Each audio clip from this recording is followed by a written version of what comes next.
I am very happy to be with you today. I welcome you to this virtual room of the School of Fine Arts of the Pan American University in Mexico City. Today, we are going to have a discussion table about the various applications of Dalcroze rhythmics in different contexts of music making.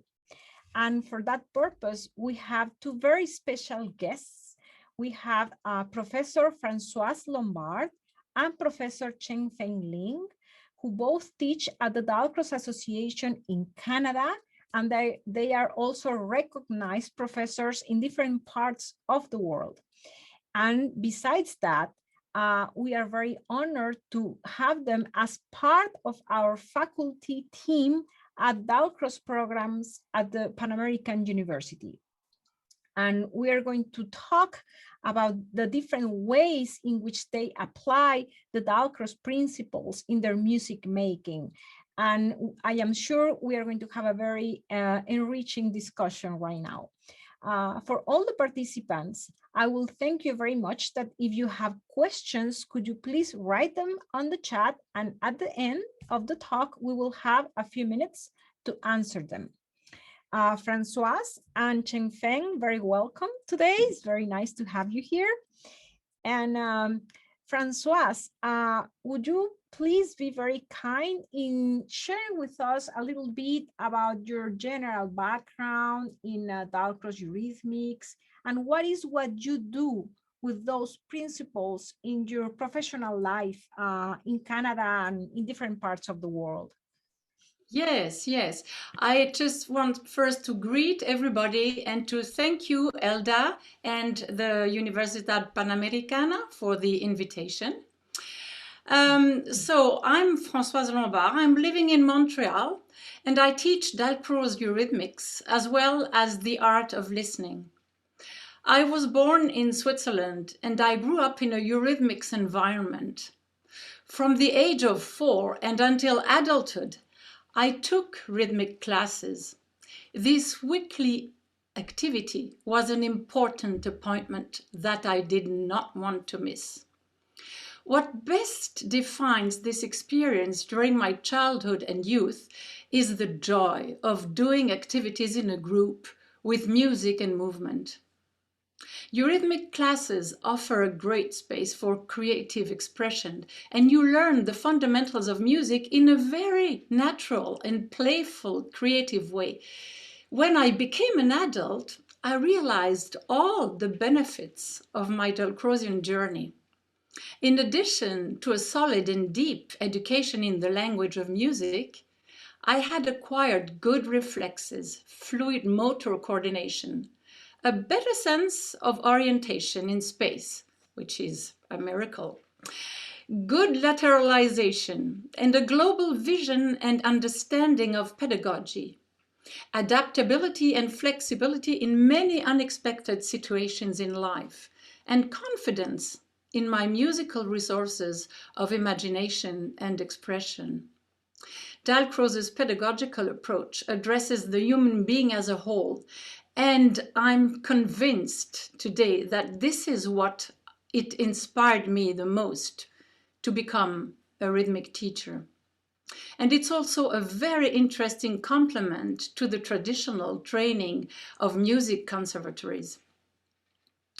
I teach mainly to adults. I have groups of music teachers who teach in elementary and high school. They don't have a Dalcroze background, but they come to me for ideas to renew their way of teaching. Putting the body in motion in an organic approach is a new entry point for them to musical pedagogy. They grasp Dalcroze's pedagogy through the experience that they have during our classes, and they enjoy it very much.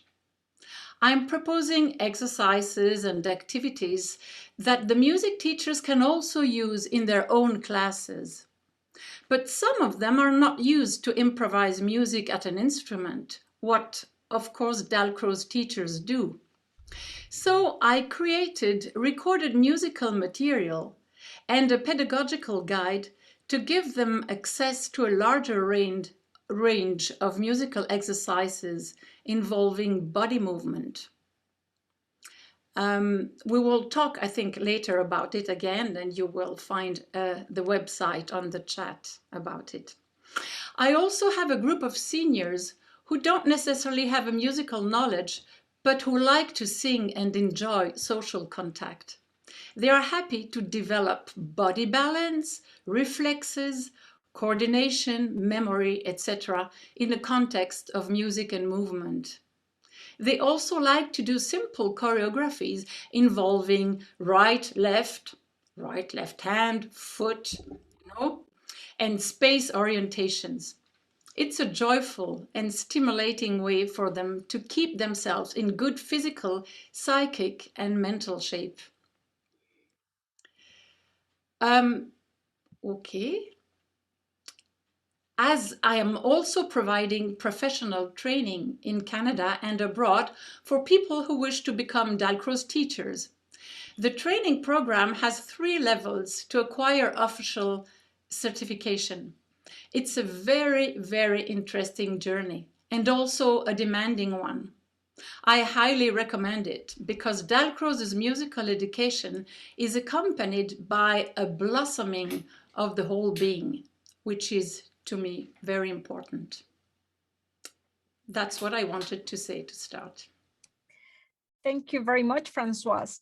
Actually, what I find most fascinating of everything that you shared now is that you said a few times the word joy. How joyful was your experience when you were a child, and now the joy that your music making brings to other people, applying Dalcroze Eurythmics pedagogy. And I think that's one of the best way to describe the Dalcroze pedagogy, the joy that brings to the people, the blossoming of the whole being. And I think I find that very, very fascinating.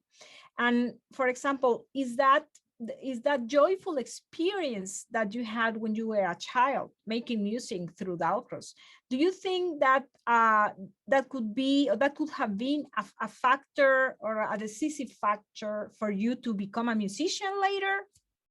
Oh yes, of course, because I did both. I did the conservatory and the Dalcroze approach, and as I said, it's very complementary. But to me, if I had had only the conservatory approach, I think that something very important would have missed, and I think it's the social, the group aspect of it, the gameful way of learning, and the freedom of expression, because when you learn music, very often you have to come into very strict rules, and you know how demanding it is to learn the musical language.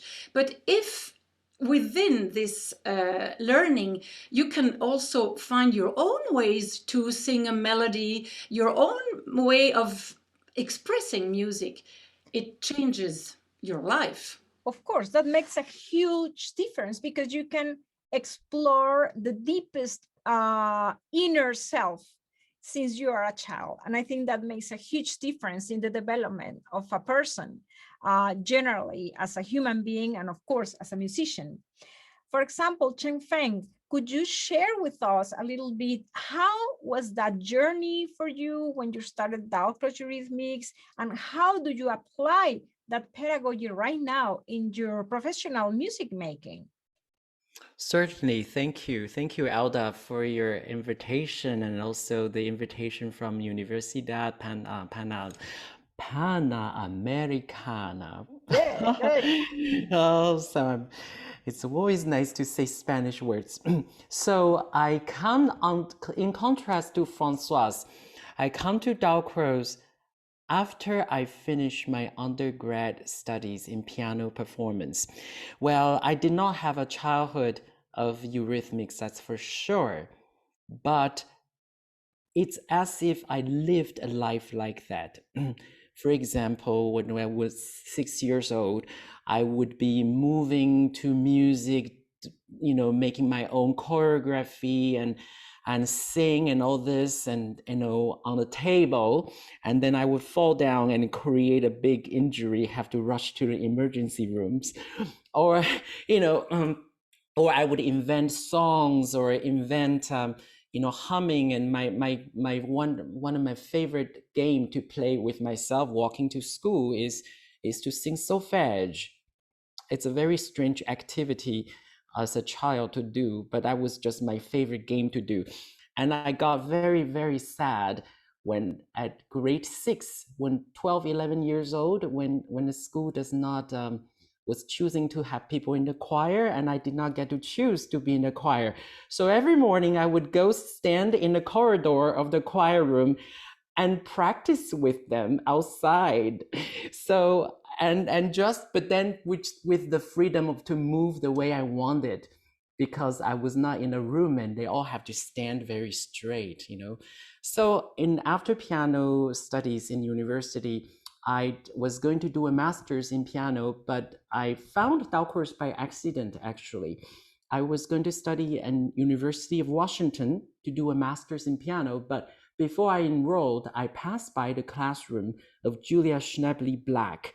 She was the author of Rhythm Inside, a very good book for Dalcroze resources. She was teaching a course for a group of senior ladies. And I was thinking, what are they doing? They are jumping. No, they're not jumping. They are running, and quietly walking, moving. And she invited me in, and before I knew it, the next moment, I was the one who was jumping and moving and having so much fun. That was the first time I really officially felt, wow, in a musical learning environment, I could use my whole body to express, to experience music. And then she invited us to improvise, which I never improvised before, just a C major scale and just to go up and down in our own way. It was so simple, but it was so delightful. And so I quickly unenrolled myself, and I did not go on to do this and change track to study Dalcroze full time. So that's how I found Dalcroze. So currently, I live in Toronto, and I'm the co-director of studies for Dalcroze Canada. And aside from giving Dalcroze teacher training courses in Canada, I also give weekly piano lessons to the local music schools, and I coach performers in their rehearsals before concerts, and take part in a movement and choreography group in Toronto. The Dalcroze work has been the central guiding force in these 3 areas of my professional life. With the piano lessons, I apply the principles of eurythmic solfege and improvisation in the individual sessions, while the students build their instrumental and repertoire skills.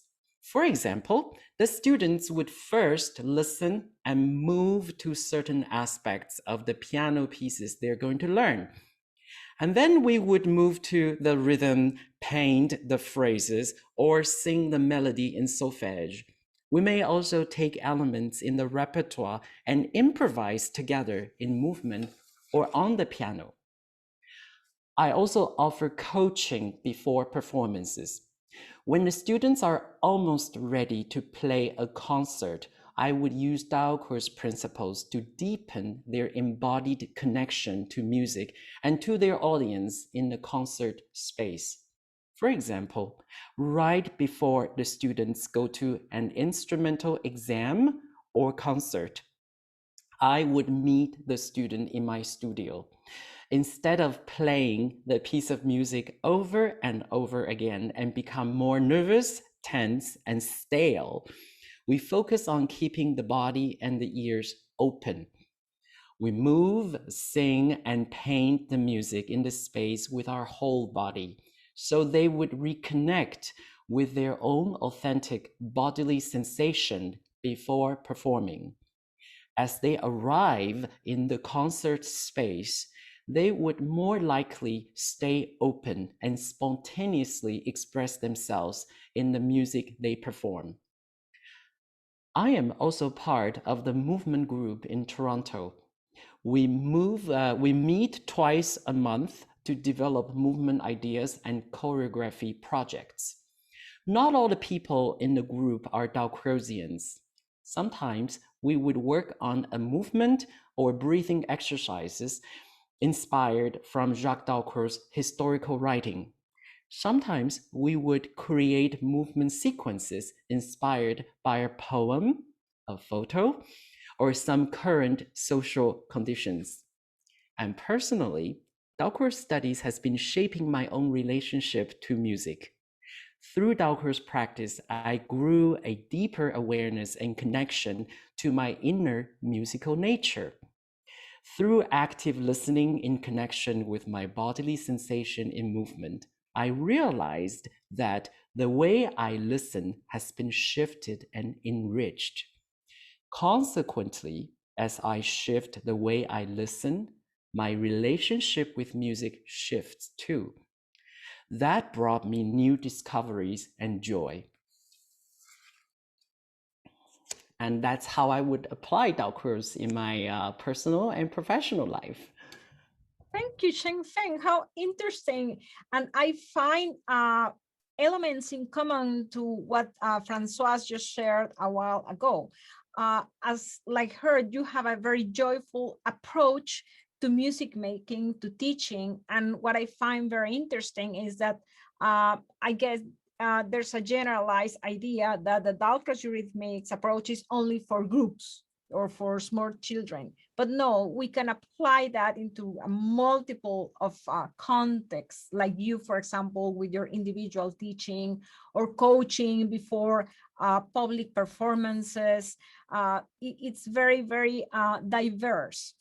And what I found interesting, what you said too, is that even though you did not have a Dalcroze Eurythmics training specifically as a child, but intuitively you were aiming for that or looking for that until you had that wonderful opportunity by chance to meet Julia Schnebly Black. I remember her very well, and just to be with her in her class.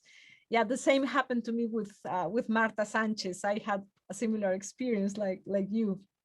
Okay, well, now, as we continue with the talk, I want to go back with Francoise. I remember, Francoise, that you shared just now that you teach seniors, that you help them with the Dalcroze Eurythmics to develop certain areas of their life, their body, and that they develop maybe some coordination or dissociation capacities or abilities. Could you talk a little bit about that? How do they enjoy and they enrich themselves with Dalcroze? Yes, yes. The seniors that I'm teaching are all autonomous. I mean, they can walk and they can move completely freely. They are a little bit older than me. But as I said before, they are not professional musicians nor dancers. So at first, some of them tell me that they are a little bit embarrassed, you know, to move in front of the others, and because they are not used to that. But again, the fact that they are all together and that the music is always carrying the whole lesson, it makes them just become more self-confident and have a lot of fun. And they try, you know, they try things. And if it doesn't work, no matter, we start again. And we take time. We take time really to enjoy all our capacities of developing our listening, our sensations in the body. And I think it's very, how should I say, maybe reassuring for them to see that, for instance, we can do an exercise on the balance, you know, the shift of the weight going from one leg to the other, so that they can really trust themselves and experience that with more consciousness than they usually do in their daily life, you know. So I would, if you agree, Elda, I would just maybe do an exercise with all the people who are there. Maybe Please. just to Yes, try please. something very simple, very simple. I will just ask you, as I am asking the seniors that I have, as a warm-up, just to stand up if you have some space around you, and to walk, to move with the music that I am playing. And if at one point you hear the piano swaying, please do sway. And you can even close your eyes by swaying. You can even sing with me. The music will be very evident, so you can sing with it, because singing is helping also very much the sense of balance inside. And you follow the music. One sound, one step. And if you cannot move and you're sitting, you can clap in your hands. And when I'm playing for the sway, you can sway on your chair.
So I hope you had just enough time to enjoy a little bit moving. Thank you very much for such wonderful music. Of course, was wonderful.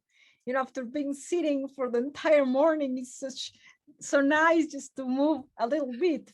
Thank you for sharing that. Thanks, Francoise. Thanks. You're welcome. Cheng-Feng, you mentioned that you do a lot of Dalcroze activities with your piano students. Francoise just shared some of the exercises that she works with seniors, like for example, to switch from walking to swaying and so on. What type of games or strategies do you do with your piano students? Could you show us a little bit? That would be very interesting. Yeah, sure, sure, sure. So that's I apply this almost daily and hourly with every single students I see them. Especially nowadays with pandemic, they're even spending more time on the screen, so their sense of reality is pretty flat. So movement is so important, and on top of it, if they're taking lessons online, they're looking at a flat screen, right? So it's very important to even just help them to be in touch with their space, with sense of their body, where's their body in the space, the three-dimensionality of the space, how their body feels as they move. So the piano students or students in any instrumental lessons benefit from Dalcroze because this process gives them the opportunity to explore and establish their relationship with the music and the entire person, not just the fingers that play on the piano keys. And in Dalcroze Eurythmics, the entire person is involved. This process is done by developing their refined listening capacity in association with their bodily sensation. by harmonizing their nerve systems and by exercising their capacity to spontaneously externalize their emotions and imagination. All these are essential qualities for being a refined musician. Dalcroze Eurythmics helps the student to develop these qualities while learning to transfer and channel their embodied intelligence into their fingers and arms on the piano. Can you imagine? Right before the student make a sound on the piano, their whole presence is already in the flow of the movement and the energy of the sound. And consequently, the sound that comes out of the piano would carry the potency to communicate. And here I have a short video that illustrates some examples of how I apply the three branches of Dalcroze Eurythmics in the piano lesson: the rhythmics, the solfege, and the improvisation. They enjoy very much because the movement freed them up, for their expression, and they learn to listen with their whole body, as the whole body is the big ear. So here I will share with you a short video clips of the work that I do with the young piano students. They're ranging from 6 years old to 10-year-old in that video. Okay.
So this is a little bit more about the warm-up part of the lesson. I often start a lesson with a body physical warm-up to establish the contact with the space, the contact interpersonally between me and the students, the contact with an object, the contact, making connection with their own body. And you can see at the same time, you get to warm up their arms, their joints, the wrists, the fingertips, and in a dynamic way, so they're not just on a flat surface. And the next application would be the application for the rhythmics. And you're seeing an example applying for Bach invention by the two-part invention, number 6 in E major.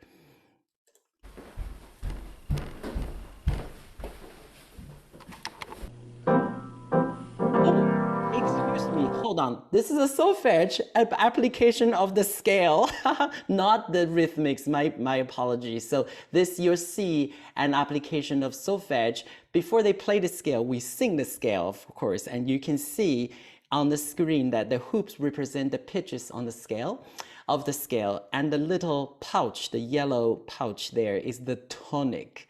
So you can by now probably figure out which scale that is.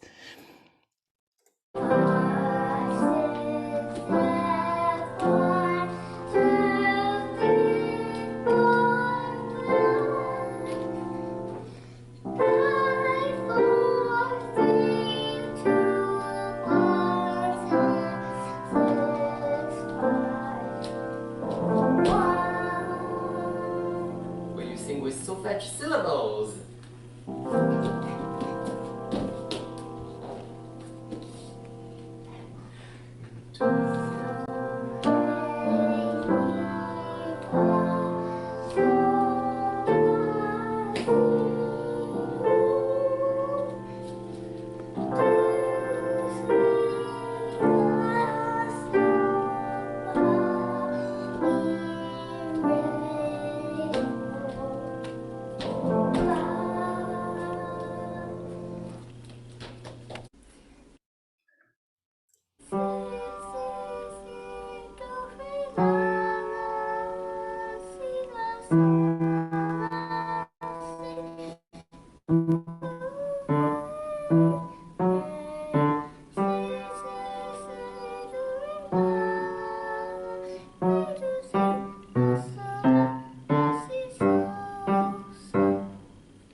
And this one is the application of improvisation. So I gave the student, that little boy coming up, a star, a picture of the stars in the sky.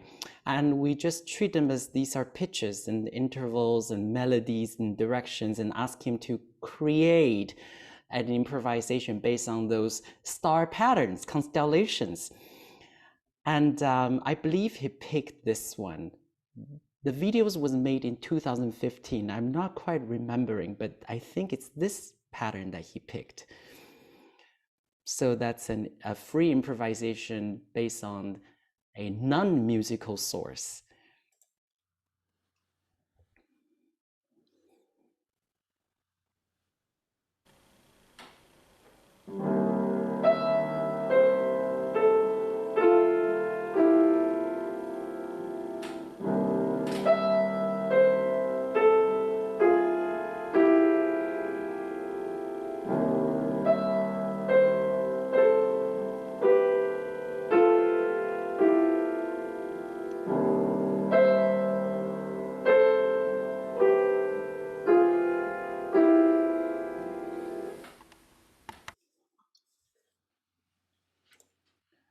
And that is it. That little short video of little examples of what are some possibilities we may try in a private studios. Thank you very much, Cheng-Feng. Well, you share with us a wide variety. There were not that few, a wide variety of options. I just have one question about that. Did you find resistance on the part of your students at first when, for example, the first time that you invited them to do something like that? Or they enjoyed at the beginning, or were they very shy, or how did you deal with that? Oh, very, very good question. I met all sorts of students. Most of the students I know, when I first time know them, they are quite young. So, and it's the younger they are, the less resistance they have, actually. It's not too difficult. They're naturally just wanting to move, wanted to create, wanted to invent. You know, they just hop on the piano this morning. I was teaching a student. Immediately, he started to just play this. And I said, what are you playing? Can you tell me more? And he says, oh, this can go faster. And I said, oh, how do you do that? I just asked them questions. What can you do? What would you like to do? And they just show me. And from there, he says, but then the sound has to sustain and freeze. I said, oh, can you tell me? And he just created a whole piece there, right there today. And then he said, but then there's a mysterious bit. They have to do this.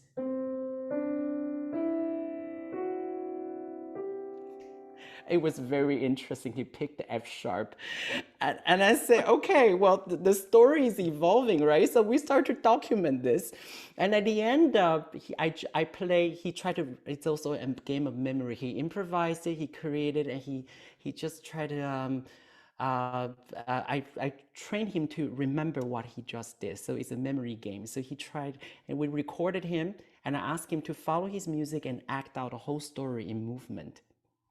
Yeah, And exactly. that was this morning, and it was all very spontaneous. That took the entire lesson, the half an hour, gone. So it's more like my challenge, Elda, is how do I keep my agenda of keeping this regular standard piano Repertoire. pedagogy Yes. curriculums while balancing with those extremely exuberant creativity that I face hourly basis in every single one of them coming in. And so that's more of a challenge. Yeah, but I think that's at the end, at the long run, it's more enriching because they end up playing better and more musically the standard piano repertoire. So it goes hand in hand. Oh, Yes. absolutely, Yes. absolutely. But the resistance, maybe singing. Singing, I would say movement. Yes, actually, both movement and singing. Some kids, they're not used to move. Then I would give them a prop. For example, a scarf or a ball. They would forget about themselves. They're just thinking they're moving this object. Yeah. So And that's a then great barrier breaker. They just kind of forgot about it, just kind of moving it. Or I sing for them and I move for them, and slowly they just kind of, they needed to feel follow. a safe environment. First of all, they want to feel comfortable and safe. So there's nothing to push if that happens. Just never push, but just gently invite them to play. And and even improvisation, there are ways to get them to improvise on the piano without without feeling like they're improvising. Some kids would be, actually, there are kids who are very resistant to improvising. They would be like, "Oh, I don't know what to play. It's not in front of me. I don't know if whatever I'm doing is right." So I just say, "Well, why don't we pick tonic and dominant, and you finish the last note for me. You decide if it's going to be tonic or dominant." Yes, yes, and you help, and it's like a question and answer type of game. That's right. So I improvise with them, and they just have to make a little decision at a time. And when they get used to it and they start to improvise, singing is a little bit more difficult because not all kids want to sing these days. So we do humming, we do sirens just to warm up their voice and just to, so that's and to sing and play and to eventually you can see in the video, the child there, she is not a usual child. That girl, a young girl, she had eurythmic classes every single week. Her mother is a eurythmic teacher. So she has solfege homework every week. So she's used to singing that. But commonly, some kids would find matching pitch a difficulty. So that is something that, and nowadays parents, they're so busy. They come to piano lesson, they think it's one-stop shop. Right. And that's probably their only one musical experience the whole week. Yes. Oh, yeah. So in my opinion, I think it's not just piano lesson I give. I tell the parents it's a music lessons. It's a music lessons, yes. Everything we improvise, we sing, we move, we play on the piano. So they understand it's not just to train them to play, look like they can play something, but their voice is so important, right? So we worked on that as well, and the listening and yeah, it's a global experience. For example, and Francoise, Cheng-Feng just shared with us about his experience with children and piano students in an individual basis. And in your work that you do, I know that you have a wonderful a series of exercises to grow musical abilities for teachers, maybe experienced teachers. How does that work? What do you do for them? Well, music teachers that I teach are not necessarily improvisers, but they like the experience of the Dalcroze approach, because they never moved with the music in their own training, and they are not moving in their teaching neither. So they like to move, and they like really the kind of exercises that you can do where you can really feel the music, feel the duration of the values, and feel the melodies going up and down, and the length of the phrases by moving in space, and so on and so on. So they are not Dalcrozians, but they would like to have their children and their students in the elementary or high school also experience some movement with the music. So I decided to improvise and to record many improvisations, like musical exercises that they can use in their own teaching, you know. So, and I recorded many different music, and I wrote, with the help of Cheng-Feng and of other colleagues of mine, a pedagogical guide which gives explanations and suggestions to the teachers, because they are not used to put music and movement together. So it's a good start for them to be able to follow what is written in this guide, and to have those music that they can find in a music library. It's a library called Audio Library Music and Movement. And there are several volumes in this library, and each volume contains 10 improvisations. So 10 exercises that they can do with their students on different topics of the musical language. Yeah, I saw that you wrote the name of that program that you developed on the chat for people who are interested. It's called starteyemusikeducation.com. You can see it on the chat. And I invite you to visit that, that material that Francoise has developed over the years. And could you share a little example of that with us, Francoise? Yes, let's say I will play now live, but something that is in the first volumes on the topic of a melody and repeating notes, the difference between the melody and the repeating notes.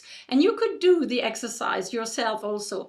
Let's say you can even stay seated and clap a little bit everywhere in movement when the melody is moving, and make a robot movement when the notes are repeated. Try that. It's one of those exercises.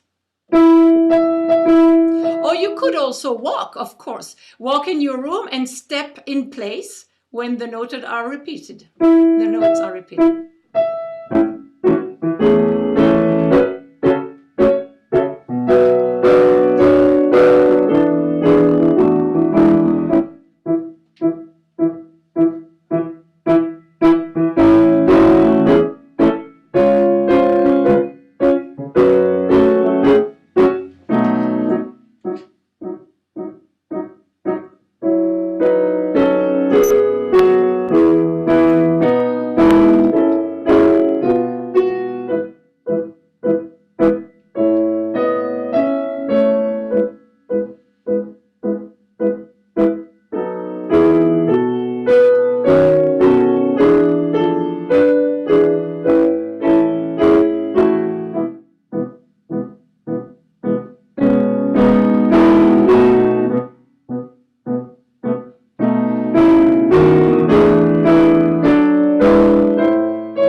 Nice. Thank you very much. I guess it's a great starting point for people who want to be introduced to music and movement together.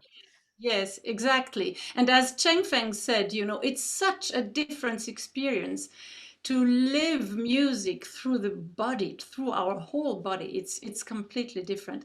And you know, such an exercise could be done with very small children. They just spontaneously follow that, you know, they feel the difference between repeated notes and a melody which is moving. It's something very natural for them, you know, and even elderly people like to do that also. And if I come back to the seniors, they like to see that they are capable to improve still at their age, you know, that they can still have a better sense of movement, more freedom inside. You know, there is no limit to just develop this freedom. Because they feel alive. They feel alive and young again, I guess, doing this type of things, of course. Yes.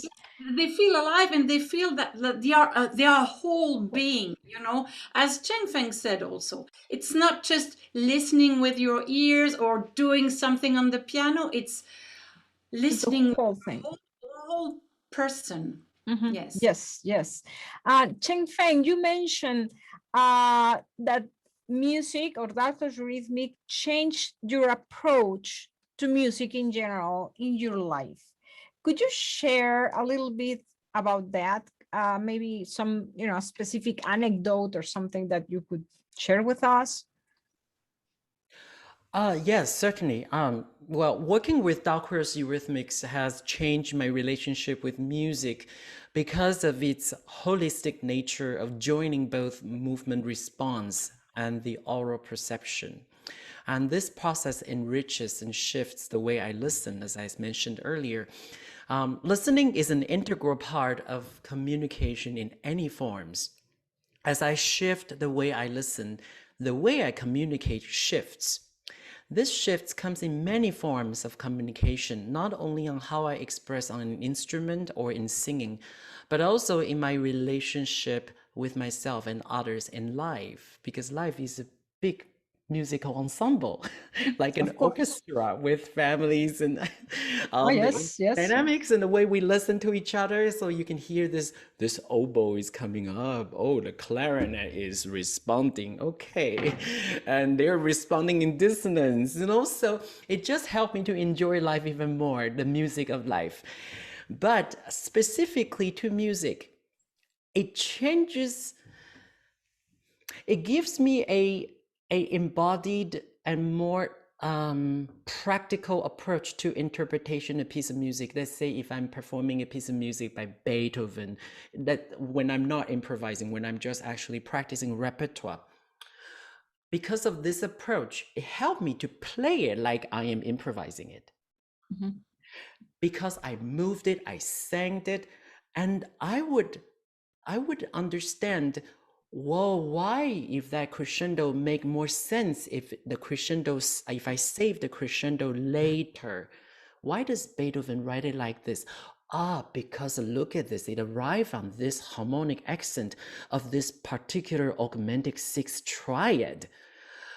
And then it's just, and how does that become a physical theater on the floor? How do I reenact that? And so when I go back, it's sort of, I've lived it, and it's as if I was creating it with him. Exactly, as if you become the piece, you become the music.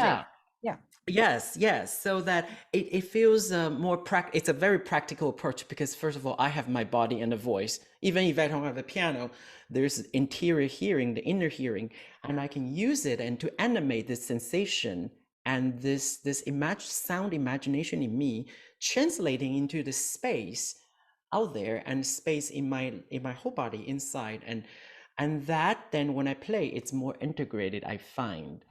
So that that's what I mean. I could play almost as if I'm inventing it on the spot because of that process.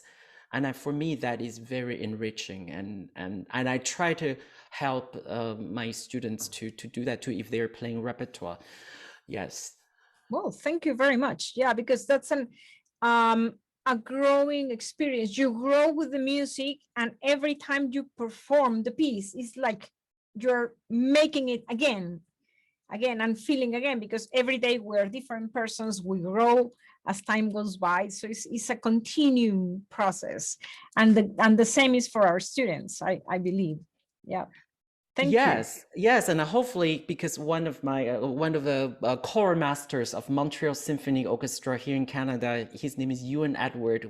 He once said, oh, you know, when we were rehearsing the choir, he said, please, when we sing in the choir in a concert, this is not a repetition of a rehearsal.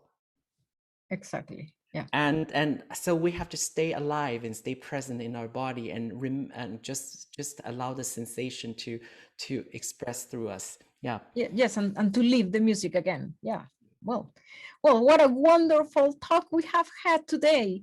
For the people who are listening to us, well, if you have any questions to our guest, either to Francoise or to Cheng-Feng, could you please write them on the chat here? I am ready to look at your questions, so we can, you know, ask whatever you wish.